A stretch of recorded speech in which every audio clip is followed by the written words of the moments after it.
The Silent Guardian. The skies above Nerea burned crimson as another settlement collapsed under Eldoran bombardment. From orbit, the planet's surface looked like a mosaic of blackened scars and dying flames. The Nereans, gentle, telepathic beings with crystalline skin that reflected their emotions, had never developed weapons beyond what they needed for hunting. They stood no chance against the Eldoran Federation's methodical extermination.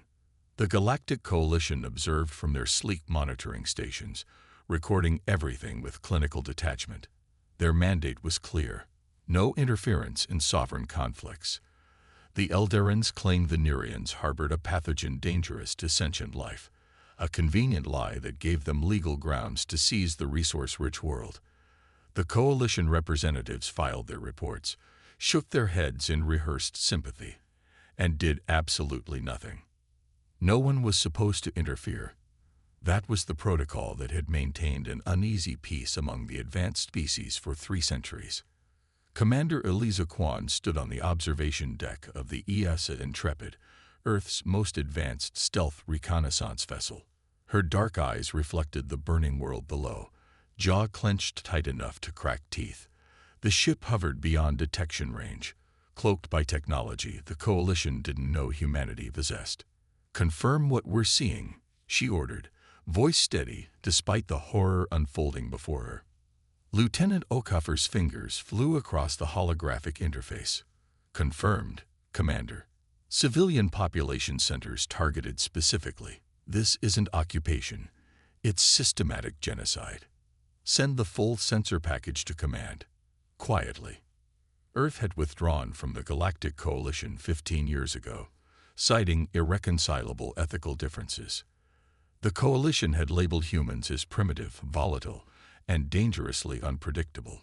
In reality, humanity simply couldn't stomach the Coalition's policy of non-interference, of watching atrocities unfold in the name of galactic stability. While the Coalition thought Earth had retreated to nurse its wounded pride, humanity had been building, training, preparing, not for conquest, but for moments exactly like this one. Message from Earth Command, encrypted channel. Okafor reported. "Admiral Chen is waiting." Kwan moved to the secure communication chamber. The holographic projection of Admiral Chen materialized, stern-faced, silver-haired, with eyes that had seen too much war. "Your report is troubling, Commander," Chen said without preamble. "It's worse in person, sir. The Nereans don't even understand why they're being slaughtered." Chen nodded grimly. "The Security Council has reviewed your data. Operation Silent Guardian is authorized." Kwan's breath caught. "Sir, that would mean breaking isolation protocols. Yes.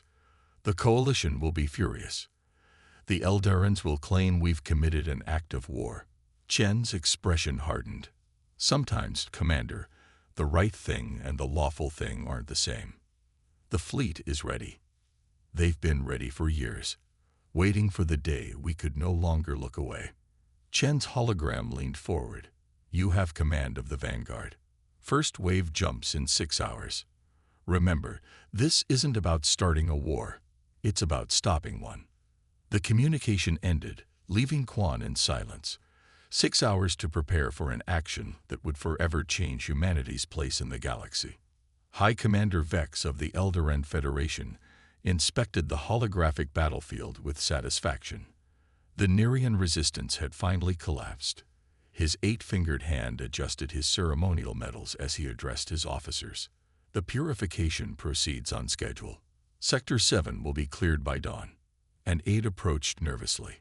"High Commander, our long-range sensors are detecting anomalies at the system's edge." "Coalition observers?" Vex asked dismissively. "No, sir. The energy signatures don't match Coalition patterns. They're unfamiliar." Vex frowned. The Coalition races were all known quantities, their technologies catalogued and analyzed. "Show me." Before the aide could respond, alarms blared across the command center.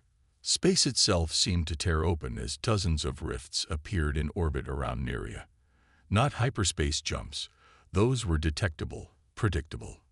These were something else, spatial tiers that Coalition science had theorized but never achieved.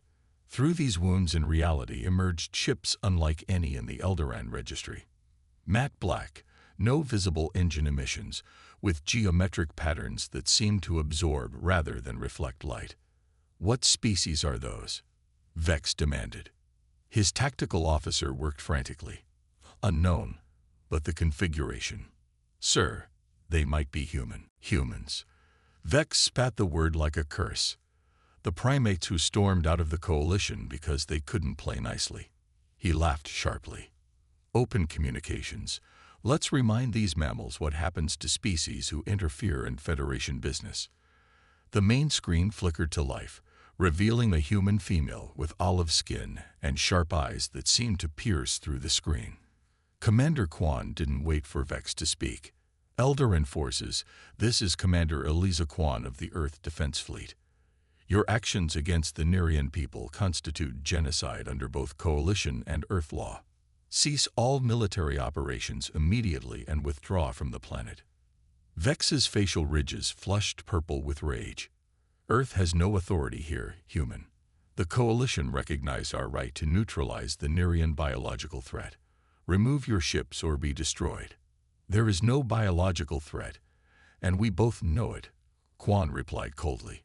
You have 30 minutes to begin evacuation procedures. Any Eldoran vessel still engaged in combat operations after that time will be considered hostile and dealt with accordingly. The transmission cut before Vex could respond. A deliberate insult. He turned to his battle commander. Launch all fighter squadrons. Target their command vessel. Let's show these primates what happens when they challenge the Federation. Commander Quan had expected this response. The Eldarans had built their empire on intimidation. Species that stood against them were made examples of, usually quick, brutal examples that discouraged others from the same mistake. But the Eldarans had never fought humans. Defensive formation Theta, she ordered. Activate countermeasures but hold fire until they cross the line. The Earth fleet moved with practiced precision, forming a protective barrier between the Eldoran forces and the Nerian settlements below. Eldoran fighters screamed toward them, weapon systems charging. They're targeting the Intrepid specifically, Lieutenant Okafor reported. Exactly as you predicted. Quan allowed herself a grim smile. And the auxiliary systems. All in position, Mom. The Eldoran attack was textbook. Overwhelming force directed at what they perceived as the command vessel. Their intelligence was decades out of date. Human military doctrine had evolved since their withdrawal from galactic politics. The first volley of Eldoran weaponry streaked across space and passed straight through the EFs as Intrepid. Holographic projection holding. Okafor confirmed. They're firing at a ghost. While the Eldarans concentrated their attack on the decoy, the actual Earth vessels had already deployed their first countermeasure. Not traditional weapons, something far more subtle. Microscopic drones, millions of them, had been released into space around the Eldoran fleet. Each one smaller than a grain of sand, they attached to Eldoran ships and began transmitting conflicting signals to their navigation systems. Within minutes, the perfectly coordinated Eldoran fighter squadrons fell into chaos. Ships veered off course, some colliding with each other. Targeting systems failed as the microscopic saboteurs rewrote command protocols. What is happening? Vex roared as his bridge displays showed his fighter squadrons in disarray. Some kind of electronic warfare, sir, his tactical officer reported. But there's no energy signature, no transmission we can block. Vex slammed his fist down, launched the cruisers. Full bombardment pattern. The massive Eldoran cruisers moved into position, their planet killer cannons warming up. Weapons designed to crack continental plates. If they couldn't hit the human ships, they would destroy the planet the humans were trying to protect. They're targeting the surface, Okafor warned. Quan nodded. Now they show their true nature. Signal the Artemis and Heracles. Execute Maneuver Prometheus. 2 Earth vessels broke formation, accelerating towards the Eldoran cruisers at impossible speeds. Instead of firing, they simply vanished from sensors. reappearing seconds later on the opposite side of the Eldoran formation. For a moment, nothing seemed to happen. Then, one by one, the massive cannons of the Eldoran cruisers went dark. Their engines sputtered and died. "What did you do?" Vex's voice shook with rage as he hailed the human fleet.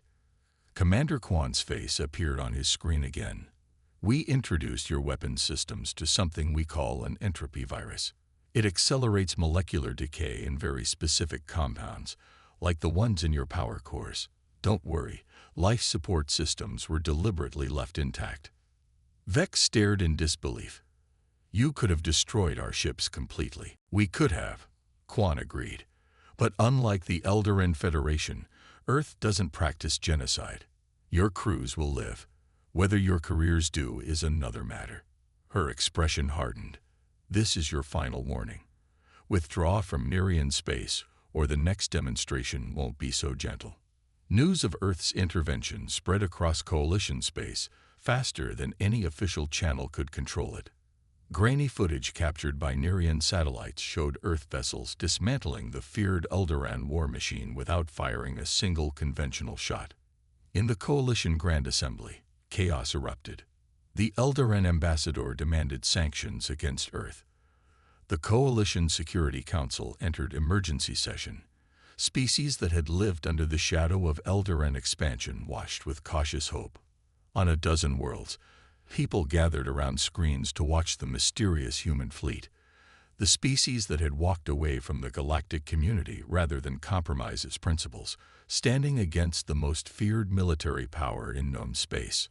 On the Nerian surface, the survivors emerged from hiding to see the Eldoran ships retreating into the upper atmosphere. The telepathic species reached out with their minds and felt something unfamiliar from the human vessels above. Not the cold calculation of the Coalition observers, not the hatred of the Eldorans, but a burning, fierce protectiveness. In her quarters aboard the Intrepid, Commander Quan reviewed the initial after-action reports. The operation had gone according to plan, but this was just the beginning. The Coalition would respond. The Eldorans would retaliate. Earth's self-imposed isolation was officially over. Admiral Chen's hologram appeared again. "The Security Council is sending representatives. They're invoking Article 7. Quan exhaled slowly. Article 7 was the Coalition's response to existential threats, species deemed too dangerous to the galactic order. "They're declaring us a threat to galactic peace. Apparently, stopping a genocide qualifies." Chen's expression was weary but determined. "Fleet Group 2 is mobilizing. Whatever comes next, Commander, know that Earth stands with you." As the transmission ended, Quan turned to look at Neria through her viewport. The fires still burned, but Eldoran bombardment had stopped. For today, at least, a species would survive, because humanity had remembered something the Coalition had forgotten: that there are things worth fighting for, even when all the rules say you shouldn't. No one was supposed to interfere, but Earth had never been good at following rules that didn't make sense. Defiance of protocol. The Coalition Emergency Council chamber hadn't been used in over 50 years. Designed to accommodate representatives from all 47 member species, the circular hall hummed with tense energy as delegates arrived through separate entrances. At the center stood a holographic projection of Neria, now surrounded by Earth vessels in defensive formation. Ambassador Thelos of the Acrinian hierarchy, current Coalition chair, called the session to order with 3 strikes of the ceremonial staff. "This council is convened to address Earth's unilateral military action against the Eldoran Federation, a clear violation of Coalition Neutrality Protocol 5.7. His voice echoed through the chamber. "We have representatives from Earth and the Eldoran Federation present to address this body." The Eldoran ambassador, Relic Voss, rose first, tall and imposing with ridged skin that pulsed dark purple with barely contained rage. The Federation was conducting a sanctioned operation to neutralize a biological threat. Earth, a non-coalition power, launched an unprovoked attack on our peacekeeping forces, disabled our defensive systems, and threatened further aggression. Ambassador Voss's voice dripped with indignation. We demand immediate sanctions against Earth and reparations for damages to our fleet. Murmurs rippled through the assembly. The Earth representative stood next, a silver-haired woman with calm eyes that betrayed no emotion. Ambassador Sarah Chen, representing Earth. Her voice was measured, deliberate. My government acknowledges our intervention in what the Eldorans call a sanctioned operation. We have transmitted to each of your governments evidence collected by our reconnaissance vessels. A series of images appeared in the air. Eldoran ships specifically targeting civilian shelters, Nerian temples systematically destroyed, mass graves visible from orbit. This was not peacekeeping, Chen continued. This was genocide, conducted under false pretenses with the blessing of this council. Earth withdrew from the coalition because we refused to be complicit in such atrocities through inaction. That position hasn't changed. The Eldoran ambassador slammed his fist down. These images are fabricated. The coalition's own observers confirmed the biological threat. Did they? Chen asked quietly. Or did they simply record what the Eldorans told them was happening? When was the last time coalition observers actually tested Eldoran claims independently? Uncomfortable silence fell across the chamber. Chen continued, Earth doesn't recognize the authority of this council to sanction us. We are, as you've been quick to remind us, no longer members. But know this, we will not stand by while innocent species are exterminated for their resources. Not now. Not ever. As Chen took her seat, the Moknar representative, a species known for their analytical minds, rose unexpectedly. This council has a question for the Earth ambassador. If your intervention was truly humanitarian, why now? Why the Nerians specifically? Chen's gaze swept the chamber. Because we finally could. Earth has spent 15 years developing technologies specifically designed to stop atrocities without causing them. The Nerians are simply the first beneficiaries of capabilities we now possess. She paused. They will not be the last. The chamber erupted in chaos. Commander Quan stood on the bridge of the Intrepid, reviewing the defense grid her fleet had established around Neria. Earth vessels maintained geosynchronous positions above the largest remaining Nerian settlements, while smaller craft assisted with evacuation and medical aid. Coalition observers are requesting permission to approach, Lieutenant Okafor reported. Granted, Quan replied, but maintain surveillance protocols. I don't trust their objectivity. The Nerians themselves had proven remarkably resilient.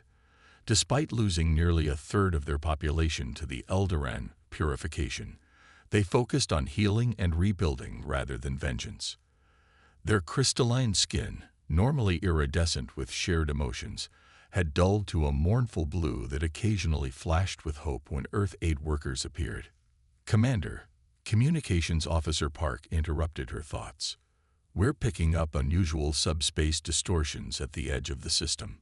Pattern doesn't match known coalition or Eldoran signatures. Quan frowned. Details. Massive energy buildup.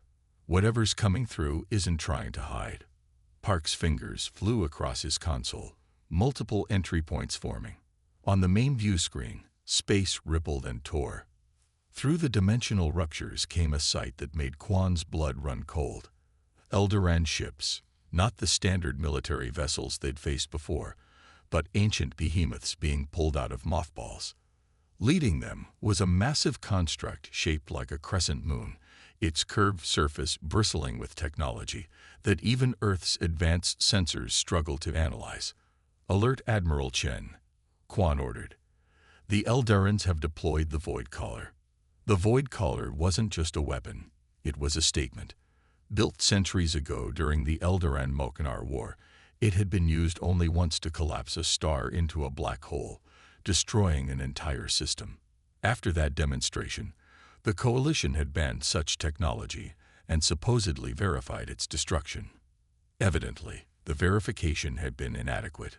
All ships to battle stations, Quan commanded. Evacuation protocols for ground teams. Priority 1 is getting as many Nerians to safety as possible. The Earth fleet moved with practiced efficiency, smaller vessels descending to accelerate evacuation efforts, while the larger warships formed a defensive screen. But Quan harbored no illusions. Even with Earth's advanced technology, they were outgunned. The main screen flickered to life. High Commander Vex's face appeared, his ridges now dark blue, the Eldarin color of deadly resolve. Commander Quan, the Federation has reconsidered its position on the Nerian situation. I can see that, Quan replied evenly. The Void Caller was supposed to be dismantled under Coalition supervision. Another failure of their vaunted neutrality, it seems. Vex's expression didn't change. The Federation preserves what may be necessary. As you humans have clearly demonstrated, one cannot always rely on galactic norms for protection. He leaned closer to the screen. You have 1 hour to withdraw your forces. After that, the Nerian system will be sterilized. The transmission cut. Lieutenant Okafor turned to Quan, voice tight with controlled fear. Commander, if they activate the Void Caller. I know. Quan's mind raced through scenarios, each bleaker than the last. Contact Earth Command. We need reinforcements. Already tried, Okafor replied grimly. The Eldarans have established a subspace dampening field. No signals are getting through. Isolated, outgunned, with an entire species depending on them for protection. This was exactly the nightmare scenario Coalition species had always predicted would result from reckless human interference. Quan allowed herself exactly 5 seconds of doubt before squaring her shoulders. Then we work with what we have. Begin Operation Firebreak. On the surface of Neria, evacuation efforts intensified. Earth personnel guided confused Nerians into transport shuttles, prioritizing the young and the healers whose telepathic abilities were strongest. Among them worked Dr. Maya Sandoval, head of Earth's Sinobiological Response Team. She helped a Nerian elder whose crystalline appendages had cracked from stress, her translator conveying his thoughts. Why do you help us when it brings such danger to yourselves? The elder asked. The Coalition watched. Others fled. But you humans came with open hands. Sandoval secured a medical patch over the elder's fractures before answering. Where I come from, there's an old saying. All that is necessary for evil to triumph is for good people to do nothing. The elder's crystals briefly flashed gold, the Nerian expression of profound understanding. Your species feels deeply. Too deeply, according to the Coalition, Sandoval admitted with a wry smile. They think it makes us dangerous. Perhaps, the elder replied, it makes you necessary. The ground trembled as another transport lifted off. Above, through gaps in the clouds, the massive shape of the Void Caller could be seen moving into position. Commander Quan watched the Eldarin fleet arrange itself in a precise geometric pattern around the Void Caller. According to Earth intelligence, the weapon required specific gravitational alignments to function properly. The positioning of the support vessels was part of its activation sequence. They're really going to do it, Okafor whispered. Destroy an entire system to save face. No, Quan said firmly. They're not. Lieutenant Park, status of Operation Firebreak. All units in position, Commander. Guardian network at 97% deployment. While the evacuation proceeded below, Earth's specialized defense craft had been seeding space around Neria with what looked like debris. Tiny, unremarkable objects that Eldarin sensors would dismiss as space junk. In reality, each was a node in Earth's Gravitational Universal Alteration Response Defense Integrated Action Network, URDIAN for short. They're beginning the power-up sequence, Okafor reported. Energy readings from the Void Caller are off the charts. Quan opened a fleet-wide channel. All Earth vessels, execute firebreak on my mark. 3, 2, 1. Mark. Across the battlefield, the seemingly random debris suddenly activated. Each Guardian node generated its own microscopic gravitational field. Individually, they were insignificant. Together, they created a complex web that disrupted the carefully calibrated gravitational mathematics the Void Caller required. On the massive weapon, energy that should have been channeled into its dimensional rift technology instead backflowed through its systems. Alarms would be blaring on Eldoran bridges as their carefully orchestrated demonstration of power began to unravel. "It's working," Okafor confirmed. "The Void Collar's activation sequence is destabilizing." Quan allowed herself no celebration. "They'll adapt. Prepare for conventional engagement." As predicted, the Eldoran fleet quickly shifted tactics. The support vessels broke formation, accelerating toward Earth's defensive line with weapons charging. "All ships, defensive pattern Echo," Quan ordered. "Remember your training. Eldorans always lead with their port batteries. Use it against them." The space around Neria erupted in battle. Earth vessels, smaller and more maneuverable than their Eldoran counterparts, executed complex evasive patterns that seemed chaotic, but followed precise mathematical models designed to exploit Eldoran tactical doctrine. Where Eldoran commanders expected Earth ships to retreat, they advanced.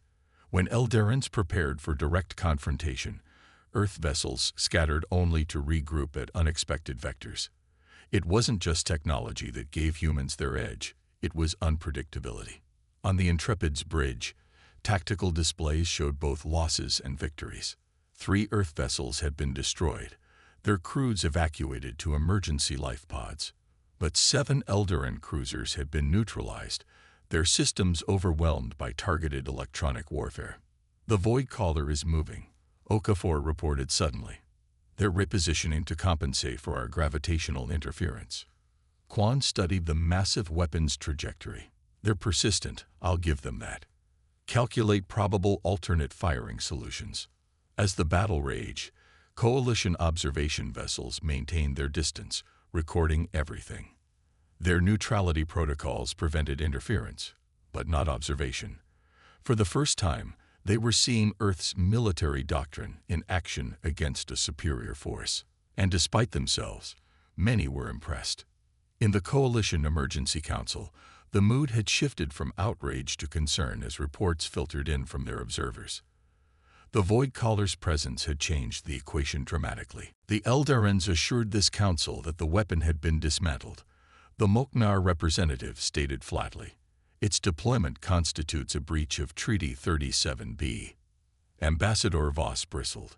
"Extraordinary threats require extraordinary responses. Earth's interference does not justify planetary annihilation." Ambassador Chen interrupted. "The Void Collar threatens not just Neria, but the stability of that entire sector. If activated, the gravitational shockwaves could affect neighboring systems for decades." The council chamber fell silent as the implications sank in. The Ukrainian chair spoke carefully. "What would Earth have us do? Break our own neutrality protocols?" Chen's response was immediate. "I would have you recognize that neutrality in the face of genocide isn't peace, it's complicity." On the battlefield, the situation had reached critical mass. The Guardian network was failing as Eldoran forces systematically targeted the nodes. The Void Collar had achieved 60% of its activation sequence, despite Earth's best efforts. "Evacuation status," Quan demanded. 43% of the remaining Nerian population," Park reported grimly. "We need more time." Quan studied the tactical display, searching for options. The Intrepid had taken heavy damage. Shield capacity was at 30%. Half her fleet was engaged in holding actions that couldn't be sustained much longer. "The Void Collar will achieve full power in 17 minutes, Okafor warned. Quan made her decision. "All vessels, this is Commander Quan. Implement Protocol Omega. I repeat, Protocol Omega." Throughout the Earth fleet, commanders received the order with grim understanding. Protocol Omega was a last resort, concentrating all forces for a single coordinated strike against overwhelming odds. It meant accepting casualties, possibly severe ones. "Bring us about," Quan ordered. "All power to forward shields. We're going to ram the Void Collar's primary emitter." Her bridge crew exchanged glances, but followed orders without hesitation. The Intrepid, already damaged and leaking atmosphere from multiple hull breaches, turned to face the massive weapon directly. All vessels in formation. Park confirmed. Ready on your command. Quan opened a channel to the fleet. We came here to protect a species that couldn't protect themselves. That mission hasn't changed. Earth stands against genocide, no matter the cost. It has been my greatest honor to serve with each of you. She took a deep breath. Execute Protocol Omega. The remaining Earth vessels accelerated toward the Void Caller in perfect synchronization. Eldoran defensive fire intensified, catching 2 smaller ships and vaporizing them instantly. The others pressed on, shields failing, hulls buckling. On the Void Caller's command deck, High Commander Vex watched with disbelief as the human fleet committed to what appeared to be a suicidal charge. They can't possibly think they'll survive this, he muttered. His tactical officer looked up from his station. Sir, I don't think survival is their objective. Understanding dawned on Vex's face. Redirect all power to defensive systems. Stop those ships at all costs. But it was too late. The Earth vessels had passed the point where they could be stopped by conventional means. The Intrepid, now leading the formation, was seconds away from impact with the Void Caller's main emitter array. Commander Quan gripped the arms of her command chair. For Earth. For Neria. For everyone who stands alone against darkness. Impact was imminent when space itself seemed to tear open around them. Not the destructive rifts of the Void Caller, but the now familiar signature of Earth's dimensional drive technology. Through these new rifts emerged not 1 Earth fleet but 3, each vessel fresh, unharmed, and armed with technologies the Eldorans had not yet encountered.